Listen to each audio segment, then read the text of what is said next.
फरमाइएगा कि सानेहा साहिवाल होता है और उसमें नाहक लोगों को मार दिया जाता है, तो आप क्या समझते हैं इस्लामी नुक्ता नज़र से ये मामला अदल व इंसाफ का कत्ल है, एक तरह से नाहक लोगों को मारा गया है, अब इस पर सज़ा क्या होनी चाहिए और इस पर इस्लाम क्या कहता है? और दूसरी तरफ से एक और बात मैं इसके साथ साथ इस सवाल के साथ ऐड करूंगा कि पंजाब पुलिस की वेबसाइट पर कल भी मैंने एक खुद अपनी ज़ाती तौर पर तहकीक की थी, उसमें यह लिखा हुआ है कि CTD को इसलिए बनाया गया है कि वो दहशतगर्दों, शिद्दत पसंदों के पर नजर रखे। उसके साथ साथ जोड़ा गया है कि एंड दीनी मदारिस, तो दीनी मदारिस को भी नथी किया गया पंजाब पुलिस की ऑफिशियल वेबसाइट पर। तो ये सारी सूरत हाल क्यों है? दाढ़ी वाले को, मदरसे वाले को, दीनदार को, इस्लाम पसंद को क्यों दहशतगर्दी से जोड़ दिया गया है? बिस्मिल्लाहिर्रहमानिर्रहीम। नबी अलैहिस्सलाम का फरमान है मेरे भाई, वलम तहकुम अइम्मतुहुम बिकिताबिल्लाह व यतहय्यरु फीमा अंज़लल्लाह इल्ला जअलल्लाहु बअसहुम बैनहुम। जब असहाब इक़्तिदार किताब और सुन्नत की रोशनी में फैसले नहीं करेंगे तो अल्लाह ताला उस कौम में, उस मुल्क में, उस मुआशरे में बलवा और फसाद डाल देते हैं। पाकिस्तान बना मेरे भाई बहुत बड़ी खुशकिस्मती थी, लेकिन पाकिस्तान बनने के साथ ही जिस दिन खुशकिस्मती शुरू हुई उसी दिन एक बदकिस्मती का भी आगाज हो चुका था, और इस सिलसिले में हमें बिल्कुल अंधेरे में रखा जाता है। पाकिस्तान बनना खुशकिस्मती थी, लेकिन उसके साथ ही जो पाकिस्तान को चलाने के लिए फरंगियों ने जो हमें निजाम दिया और जबरदस्ती दिया, हमारे ऊपर मुसल्लत किया, हमारे बड़ों के पास इसके अलावा कोई चारा नहीं था या नहीं था, एक अलग बहस है। 1935 एक्ट को पाकिस्तान का मतलब क्या, ला इलाहा इल्लल्लाह वाली सरजमीन पर नाफिज कर दिया गया। वो दिन आज दिन इंसाफ का खून हो रहा है, हालात बद से बदतर होते जा रहे हैं।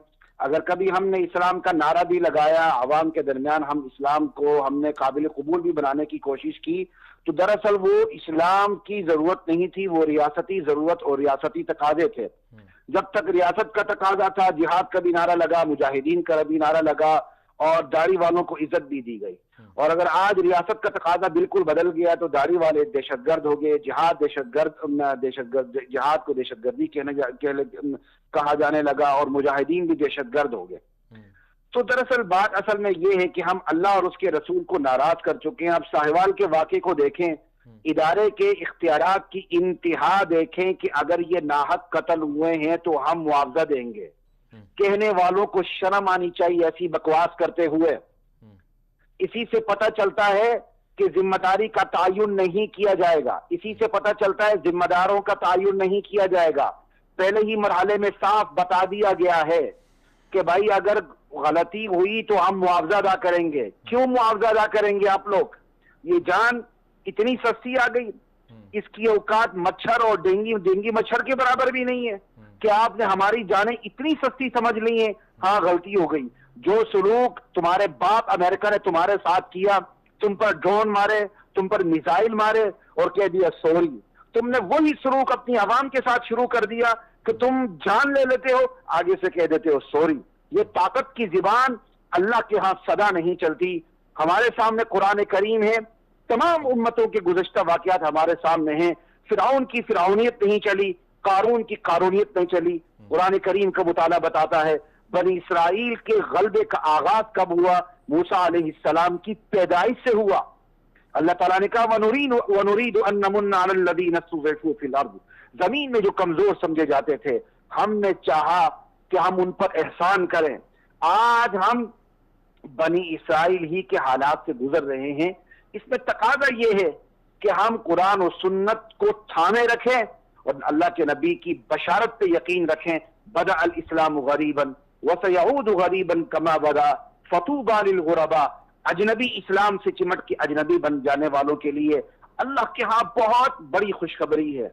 जहां तक बात है, आपने दीनी मदारिस की बात की, दीनी मदारिस के हवाले से मैं दीनी मदारिस से पहले भी मैं ये बात कर लूं, इस्लाम के निजाम हुदूद और किसास को जब तक नाफिज नहीं किया जा सकता, नहीं किया जाएगा, आप जिम्मेदारों का तायुन कर भी नहीं सकते। कुछ भी नहीं होगा, सिर्फ सॉरी होगा और कुछ भी नहीं होगा।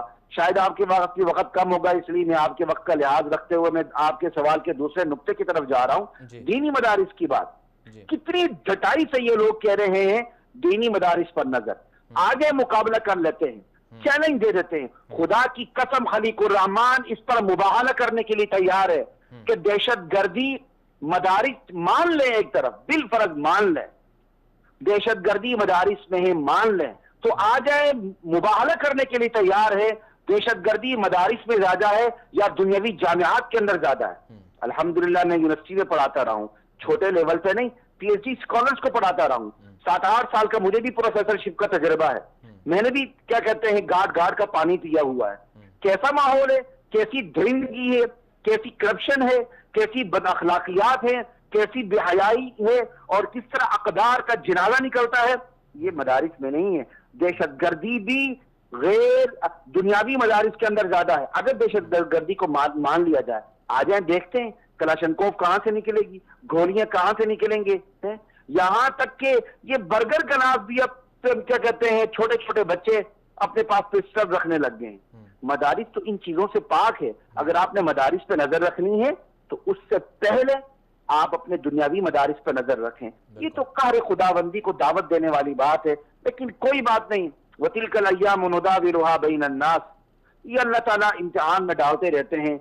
जहां हमारे हुक्मरानों की गलतियां हैं। आप रियासत मदीना के दावेदारों को क्या पैगाम देना चाहते हैं कि वो आम आदमी को इंसाफ मुहैया करें, और बिलखुसूस फिर जो मुनसिफीन हैं, जो अदालती कुर्सियों पर बैठे हुए हैं, वो किस तरह से आम आदमियों को इंसाफ मुहैया करें? आम आवाम का जो अदालत पर एतमाद है, हुकूमत पर एतमाद है, सरकारी इदारों पर जो एतमाद है वो उठ चुका है। उनको आप क्या पैगाम देना चाहते हैं कि रियासत मदीना ये था और आपको इस रियासत मदीना जो रसूल अकरम सल्लल्लाहु अलैहि वसल्लम की रियासत मदीना थी उसकी तरफ से किस तरह से काम करना चाहिए? मैं तो रियासत मदीने का नारा लगाने वाले वज़ीर आज़म मोहम्मद इमरान खान नियाज़ी साहब से ही ये कहूंगा, आपकी इस चैनल की वसातत से, कि जिस करप्शन क्रश का नारा लगा के आप आए हैं, अगर आपसे कम अज कम साहिवाल का मसला हल नहीं होता तो आपकी आइंदा की जीत भी इंशाल्लाह यकीनी होगी। आपको इस कौम के सामने सुरखरू हो जाएंगे और आप अल्लाह के सामने भी इंशाल्लाह सुरखरू हो जाएंगे। वजारत उज़्मा से इस्तीफा दे के नीचे उतर आए कि मुझसे ये काम नहीं होता।